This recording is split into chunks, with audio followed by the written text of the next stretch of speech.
World War II is over and peace reigns in American suburbia. Under a tree in the Keller family's placid backyard, planted to commemorate a son missing in action, Chris Keller courts Annie, the charming, forthright young woman his brother left behind. But their growing passion disturbs the surface calm of the Keller household.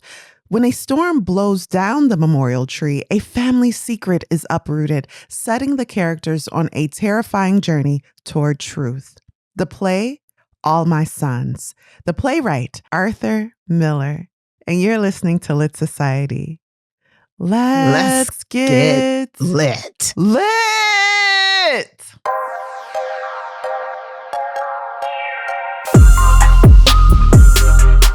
Hey y'all, hey, this is Kari. And this is Alexis. And you're listening to Lit Society, a show about books and drama. Alexis, how are you this morning? Oof, I'm doing all right. I'm fighting something off, so we'll see. Oh, no. Okay, so you're still in London town, right? Or no, you're in the countryside. Well, no, I kind of moved in a little closer to London because I got my flight tomorrow heading back home. Okay. Oh, wow. Back to the States? Yeah, I'm coming back to the States. Well, that is wonderful. We've really missed you in the Lit Society studios. Your nomadic life has been fabulous, though. Are you keeping us updated on your Instagram? I'm a little slow with Instagram. I don't do as well as I should. You live in life. I understand. I understand. Well, speaking of living life, we're going to skip the theme of the week this week and go on into Society Says. This is where our real life listeners share your comments, listeners. You share your comments with the rest of the Lit Society, and we get to share them here on the show. So let's get into Society Says. Alexis, is there a comment from our literati that you thought particularly lit this week? Yeah, this one actually comes from YouTube, and it was under Dostoevsky's White Knights, and it's from C. Pilot CC. Maybe that's pronounced away and I'm just doing it wrong, so please forgive me. But it says, by far, my favorite breakdowns of stories and characters are all the channels out there. What you guys say feels truthful and insightful and warm and real and funny. Love the crawdads breakdown. Oh, she took it way back to our first episode. I saw that comment. That was so nice. CC Pillow. See, I know how to say your name. CC Pillow CC. Okay, give it to it. Go on.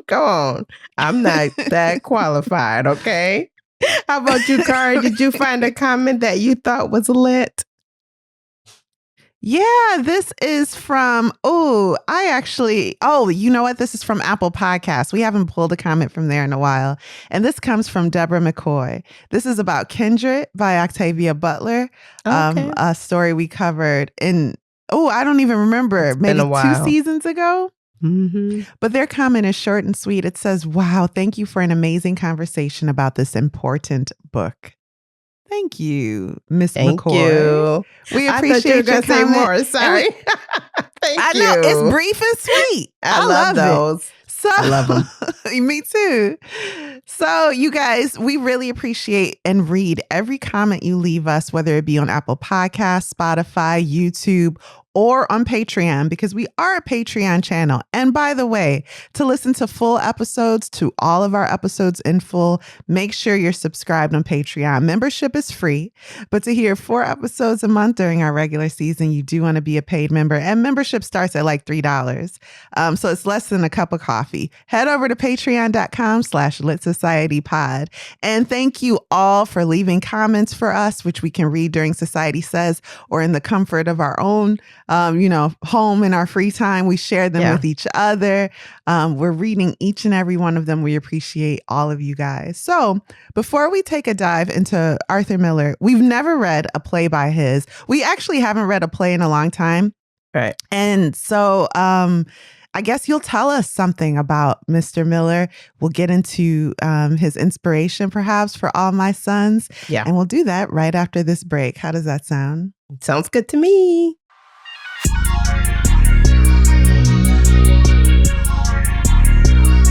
Okay, and we're back. Alexis, can you please tell us a bit about Arthur Miller and perhaps his inspiration for All My Sons? Absolutely, absolutely. Arthur Asher Miller was an American playwright, essayist, and screenwriter. His career spanned 70 years. He was born in 1915 and died in 2005. He was married 3 times, and one of the women was Marilyn Monroe. All My Sons was written after his first play failed on Broadway. All My Sons was his final attempt at writing a commercially successful play. This play, of course, All My Sons, was very successful.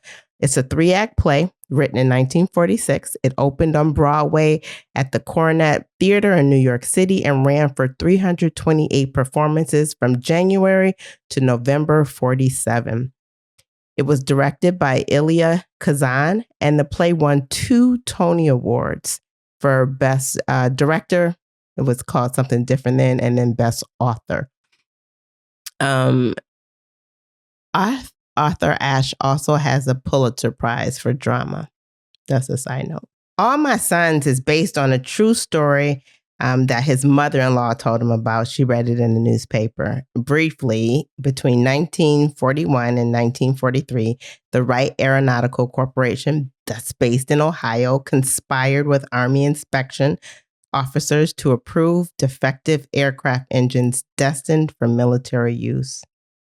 Several Wright aircraft assembly workers blew the whistle.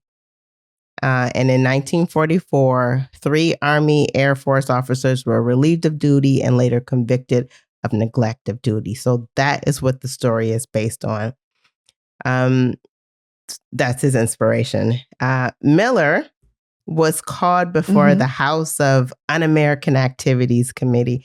I think this came up when Oppenheimer... They thought he was communist? Yes, indeed. They thought he was communist. And so he was brought up on that committee because of All My Sons. In the book, they criticized the American dream, and they did not like that. And that is my information. That's so interesting. Do they outright criticize the American dream in this book? We'll get into that. But that is such an interesting that's like telling on yourself. Oh, that's so interesting. And let me just say, this play was adapted for film in 48 and 87. So there's some movies out here about this. Okay. When was he married to Marilyn Monroe? I believe that was before he became famous, or before or after All My Sons? he was famous already when he married Marilyn. And this was from 1956 to 1961. Was Death of a Salesman after All My Sons? I don't remember where Death of a Salesman falls. I don't know. Okay. All right. Well, thank you. And what made you choose this play for our show this week? So the first time I saw this play was my daughter performed it as a student in high school, and I just loved it. And so I came across the book recently, and I was like, "Oh, I need to read that," because I really loved the play. So. And how about you, Kari? Who do you think would enjoy reading this book? It is such a compact, rich story that if you are short on time, but you want a meaty piece of Americana, it's like the white version of an August Wilson play. Oh, where this is giving you a snapshot of America in a certain POV during a certain time. And it's very economical in size, but it tells a very rich story. So if that sounds like your thing, I think you would love this. Okay. So without further ado, Alexis, can we please take a deep dive into All My Sons by Arthur Miller? You have the floor. Yeah, thank you. And I'll just give a little content warning that it has talk about suicide. Act 1, The Storm. The scene setting is the backyard of a family home. It's really kind of a neighborhood of houses, and they're secluded by poplar trees. In the backyard is an apple tree that the family planted in memory of their son who went missing during the war. And last night's storm blew the tree down. It's a beautiful Sunday morning in 1946. Joe Keller, 60, is in his backyard reading a newspaper with his neighbors, Jim Bayless, who's a doctor in his late 30s, and Frank Luby, age 32. And they're like in the backyard and they're chit-chatting. And Frank notices that the tree is down, and Joe tells him that the wind must have got him. Joe knows that he's waiting for his wife, Kate, to see it because she still holds out hope that their son, Larry, is alive. Frank tells Joe he thinks it's funny that Larry was born in August. He would have been 27 this month and his tree blows down. And then he mentions that he's been working on a horoscope for Larry because that's something Kate requested. And they want to find out if Larry went missing on his favorable day. And if it was his favorable day, then it's impossible for him to have died. Neither Jim I thought this was a bold statement to make to the father. Your son's still alive if the horoscope say so. That's a bit crass. Joe and Jim, neither one of them believe in the horoscope thing. So as they talk, Joe reveals that Annie, Larry's former girlfriend, is visiting and staying in the house. Annie grew up next door, but she and her family moved away to New York. She's now staying or sleeping in Larry's old room. Lydia, which is, I think it's Frank's wife, she comes out in the backyard and she sees the tree. And she also asks about Annie, wondering if she's unhappy, if she's dating, if she's going to get married, that kind of stuff, because they're similar in age. And so she just assumed that Annie would have been married already. Now we meet Chris Keller. This is Joe's son. He's 32 and he enters the backyard and his father asks if Annie is up. And Chris tells her that mom, or Kate is the wife of Joe, is feeding her breakfast. So Joe asks what mom is going to say about the tree. And Chris tells him that mom was already up when the tree fell down. She happened to be outside and she was in the house, heard crying after the tree broke. He could hear her from his room.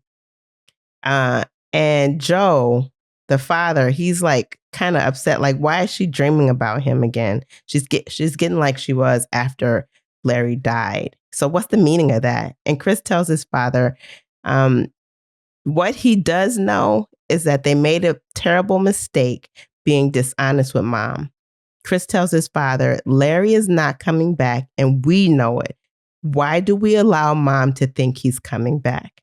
And Chris feels it's time that everybody realizes that Larry is not coming home. It's been 3 years. He is dead. Joe tells his son that they can't do that because there's no body, no grave, there's no proof. So you can't tell your mom that. It's just not enough information to say so. Chris then tells his father that he's going to ask Annie or Ann to marry him. And Joe tells him, by marrying that girl, that's Larry's girl, you're saying that Larry isn't coming back. And you have no right to do that.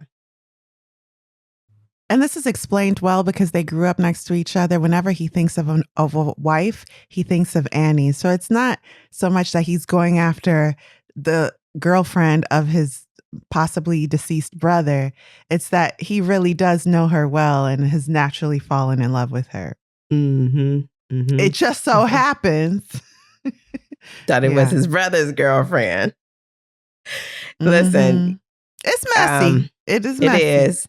And Joe tells his father, look, he's going to do it. And if he don't back him, then he's going to leave town and take Annie with him. And they're going to make a family elsewhere. Kate comes in the backyard and she sees the tree. But of course, we know she saw it already. And she decides that it's really funny that this is all happening at the same time. His birthday's this month. The tree blew down. Annie's here. Why is Annie here? Why? She shouldn't be here. Right.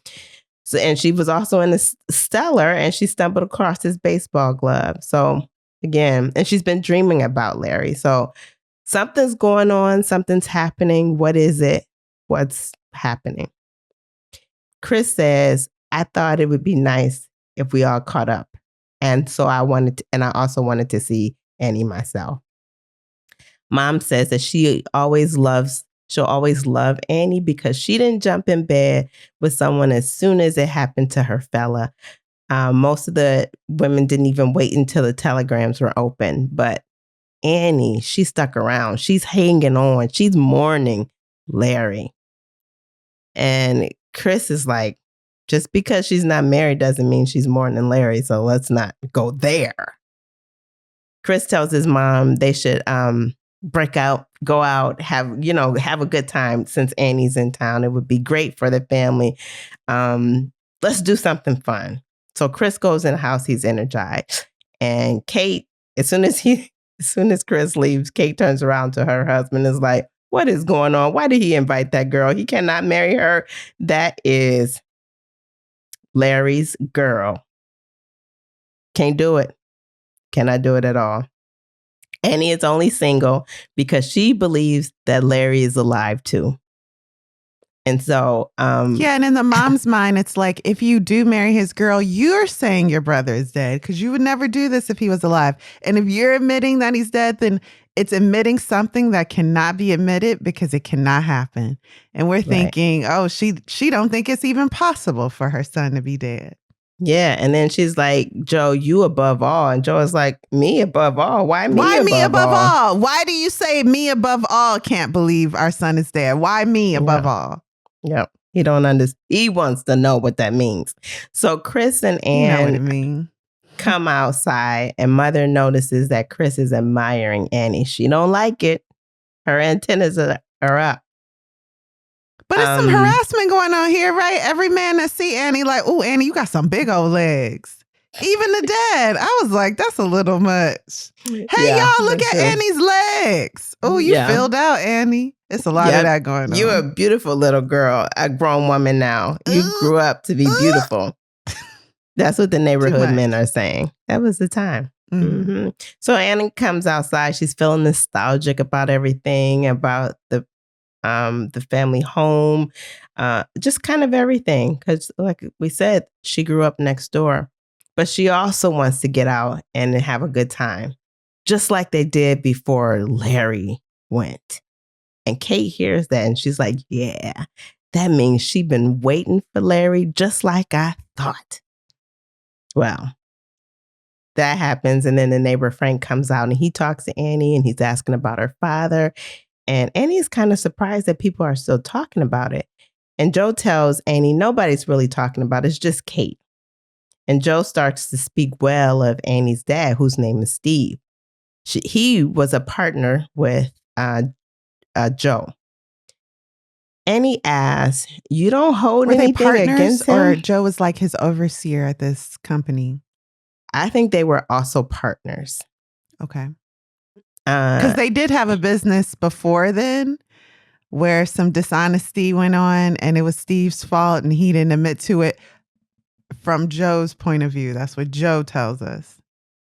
So that scenario is that Steve loaned somebody some money. It didn't go well. And Steve blamed that guy. And it wasn't that guy's fault that the market wasn't well, but he blamed him. So these are just kind of flaws that are being highlighted about Steve. So like backhanded comments too by Joe where they're complimenting but tearing down Joe's character, Steve's character. Making sure to, got to. So like I said, Annie is like, you don't hold anything against him. She's like, no, I don't believe in Joe's like, I don't believe in crucifying people. But Annie is like, but he dragged you through the mud. I said, what? Joe is like, he ain't my sweetheart, but you gotta forgive. And Anne asks Kate if she feels the same, and Kate doesn't say anything. And Anne tells Joe that neither her nor her brother write their father or see him. Anne asks Chris if he feels the same as his dad.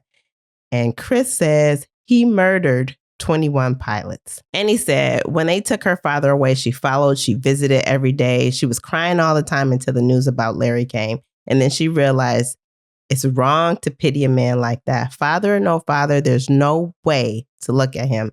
He knowingly shipped out parts that would crash an airplane. And how do you know Larry wasn't one of them? Kate asked Annie never to say that again.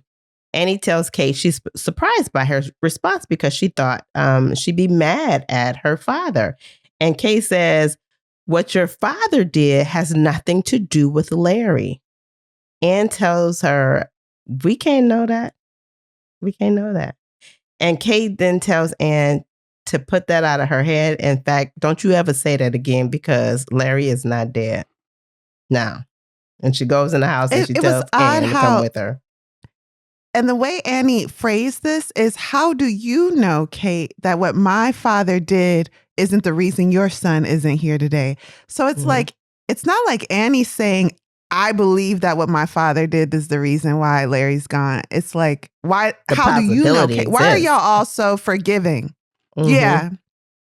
Why are you covering over my father's sins so quickly and generously? Why are you so benevolent today? Yeah. Why can't you see it? You should at least consider it. So Joe, he's a murderer, right? Kate goes in the house. Joe and Chris are still outside. And Joe then says, those cylinder heads went into P-40s only. What's the matter with you? You know, Larry never flew P-40s. Chris asks, so who flew the P-40s? Pigs? Joe then says, the man was a fool, but don't make a murderer out of him. And then he tries to convince Anne of the amount of pressure her father would have been under. And he tells her it was a madhouse. Every hour, the major was calling for cylinder heads, complaining over the phone, making demands. You got to see it from a human standpoint. And all of a sudden, a batch comes out cracked with small cracks, fine hairline cracks. Your father's a little man. He was scared of loud voices. He was concerned about what the major would say. So half the production is shot. He makes the decision, covers the cracks, and sends it out. That's not bad. It's wrong. And he said he was afraid of even what I would say. But it's not bad. Yeah. That's a mistake. That does not equal murder. So you don't feel that way about your father. Don't. And he's like, okay, fine. Let's just forget about it. Let's get out, have fun. Let's do it. Okay? Let's go have a good time. So the father goes in the house. He's in the house with Kate. Now Chris and Anne are alone. Chris professes his love for Anne, and Anne tells Chris she has been waiting for him to do this for almost two years. In fact, she almost got married 2 years ago, but she didn't because he started writing her. And then Anne said, you've been kind of acting ashamed. So I want to know what's up with that. And so he tells her his story about his survivor's guilt. He led a mission that led many men to die, and he survived. And he has a hard time coming back from that. This was beautifully said because he felt a bond with these guys. There was a rainy day during a specific battle where it rained from morning till night. And one of the youngest among them gave him, these guys that he's over, the youngest one gave him his last pair of dry socks. And he was like, it was these type of men I was leading. And they all died. All of them. And that's something that you never forget. You think when you come home, it'll mean something. But meanwhile, everyone at home has been going about their daily lives and their daily routines, and it means nothing to them. Even if it means something, it doesn't mean what it should. You should buy a car and think this car came from the love a man can have for another man. This car came from that. But you don't think of it that way. I thought that was really well put. Yeah. It was really beautiful. So, like I said, Anne and Chris are outside, but then Joe walks out and he's like, hey, Annie, your brother is on the phone. So Annie is surprised, like, why would my brother be calling me? Well, she goes in the house to take the call, and then Chris tells his father that him and Annie are now getting married.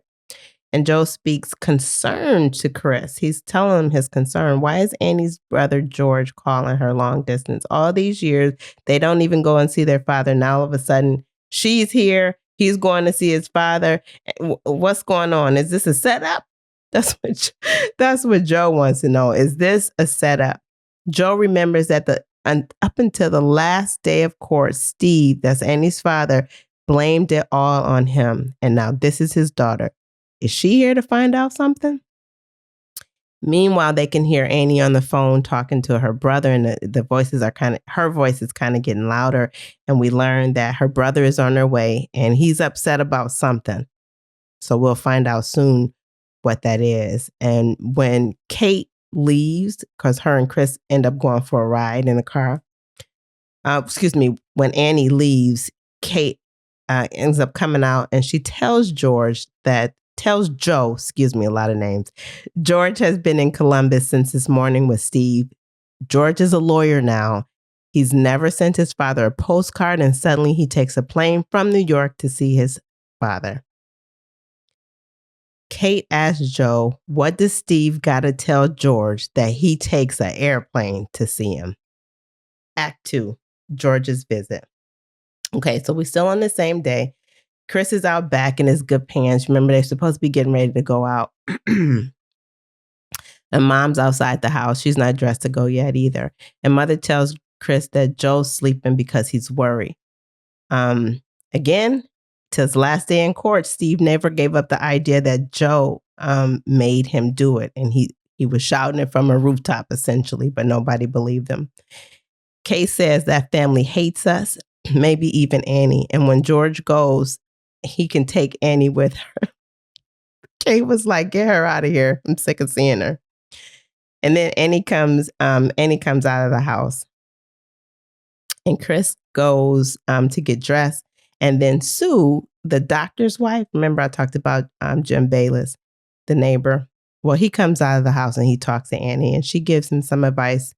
The wife does, Sue. She gives him some advice about getting married. And she tells her that when she and Chris get married, they should move away. Chris is so idealistic. It makes her husband feel bad about the job that he does because he's not doing what he loves. And then Sue tells Anne they resent living next door to this holy family. Who was Joe to ruin a man's life? Everyone knows Joe pulled a fast one to get out of jail. And Sue tells Annie to go ask around the block and she'll quickly learn that people know the truth about Joe. And that's like, she hit her with the whammy with that. I hope you enjoyed that sneak peek. We're just getting started, and there's so much more in this episode, from how greed overshadows good intentions to how this play, first performed in the 1940s, is still relevant to a society drowning in ambition today. To hear the full episode, all you have to do is become a member of our Patreon community. And here's the best part. Membership is absolutely free. So head on over to Patreon and look up Lit Society Podcast, or just follow the link in the show notes. It only takes a second and you'll get instant access to today's full episode and everything else we have available for members like you. Plus, joining is a fantastic way to connect with our community, connect with us, and chat about each episode. Thanks again for listening. We really appreciate your support, and we're excited to see you in our Patreon community. Now, enjoy the rest of the preview, and we'll see you on the other side. Kari, tell me, what do you think? What's your final verdict? Alexis. And what do you would you recommend this play? Beautiful, beautiful. I read it. I listened to it on Hoopla, which is a free library app, 3 times, and I cried every time.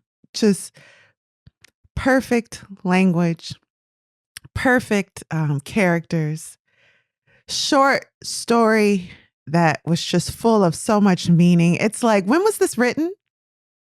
45, 46 maybe? 46, I think that's it. So we have a play from the 40s that is explaining the effects of late stage capitalism. This is so profound to me, where you have the driving force behind a society being finance, and the cost of that being blood and bone. And if you know that, you might be able to accept it until it's your blood and bone on the line. So Joe knew he killed over 20 boys, but it didn't hurt him until he realized that one of those boys vicariously was his own son. Oh. And when Chris goes, I know you're no worse than other men, but I thought you were better. I never saw you as a man. I saw you as my father. Oh, I nearly fell out each and every time.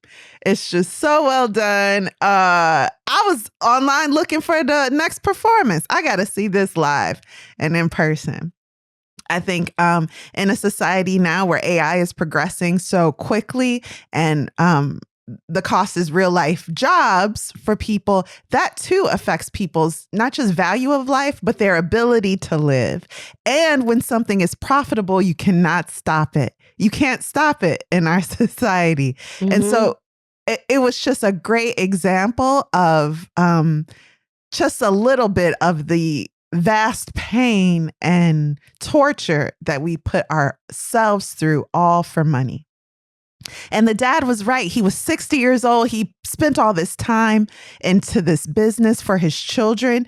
If he lost this account, he would lose his business and there'd be nothing to pass on to his sons. And how could he live with himself? But they were all his sons. We're accountable to everyone. We're accountable to humanity as humans. So really well done. I see why they thought he was Marxist, because this is anti-American dream. But I didn't know they knew that. Yeah, they knew that right away. You know, you're telling me don't be greedy. Don't gain money for the sake of others. Don't do it. Alexis, you telling me not to kill for profit? That don't do it. That's anti-American dream. You going to court. War profiteering was a thing. Yeah, it still is to an even greater scale. Oh my goodness. Well, when it's profitable, you cannot stop it. We'll never learn until this whole I'm saying too much. Don't be having me on trial. Listen, this is what Arther Miller said. And as we move on, Alexis, 5 stars, words. Great pick. You really redeemed yourself from Finlay Donovan. Please let us know. What did you think about All My Sons by Arther Miller? I couldn't even talk during your recap because I just wanted to feel like I was watching it. You did a great job. What did you think of this play and would you recommend it? Thank you. It is one of my favorite plays. The first time I saw this play, I was so moved. I was so much emotion. And so I have seen it. Why? The passion. Why is it pulling this emotion out of us?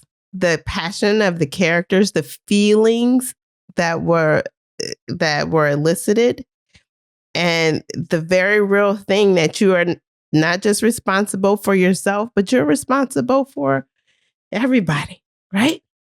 You are. And so you cannot ship out defective warheads. I got a clip and I'm not sure, I can't remember where I got it from, but I think I use Super Summary a lot to help me with stories and help me try to retell a story, improve my storytelling. Anyway, I think this is where I got this from. Anyway, it says, Keller's crime is that he has sent defective cylinder heads for use in aircraft engines, has committed perjury, and has allowed others to bear responsibility rather than accept the consequences of his own actions. But this is not primarily a play. But this is not primarily a play about a crime. It is about a man's failure to understand the terms of the social contract. Anne asks Chris if he feels the same. So he's missing something. He's like, no. But like Chris said, you're no worse than, you're just like everybody else. And I didn't expect you to be just like everybody else. I expected you to be more. So that is just the words that Arthur uses in his play. They're just the correct words to use. The correct words to express the emotion. And for him, it's not a lot of times that we hear the exact words said and filled in as the title in such a way to be like, dang. Where it hit you. That was the perfect time. To him, they were all my sons. Oh, well done. Yeah. So I would definitely recommend it. Oh, beautiful. Okay. We do have these examples of families that control media industry and the way that power seems to eat them from the inside. And it's nothing it's just amazing. It's amazing that this is a train that can't be stopped by any human hand. And it just keeps on going despite all the souls it takes with it, all the bodies. So Yep. So that letter at the end is just like, yeah. Just perfect. Perfect. Yeah. Okay. There it is. I'm exhausted. Okay, here we go. I mean, like emotionally, that's a beautiful play. Yes. Okay, No, I know because I've gone to this play so many times. I've seen adults perform it and I've seen high schoolers perform it, and it's good. And I always look for it. I always look for the play because I just love it so much. Okay, go ahead. Beautiful. Okay, Alexis, thank you so much for that deep dive and discussion. So thank you all. Thank you all for joining us and for listening to Lit Society. We'll see you next Thursday. Lit Society is brought to you by Alexis Honoria and Kari Herrera. So that's right. That's her. Support the cause by leaving a 5-star review for our show on Apple Podcasts, Spotify, and of course, Patreon, where you can get our full episodes with all their goodness. Make sure you subscribe to our Patreon account. Membership is free. And for like $3 a month, you can get even more benefits or become a merch master. Hey. All right. Well, we love you guys. We absolutely love you. If you've enjoyed what you've heard, tell a friend about Lit Society. Visit Lit Society pod.com for show notes, this month's book list, and to sign up for our amazing email newsletter. And until next time, you guys, read something.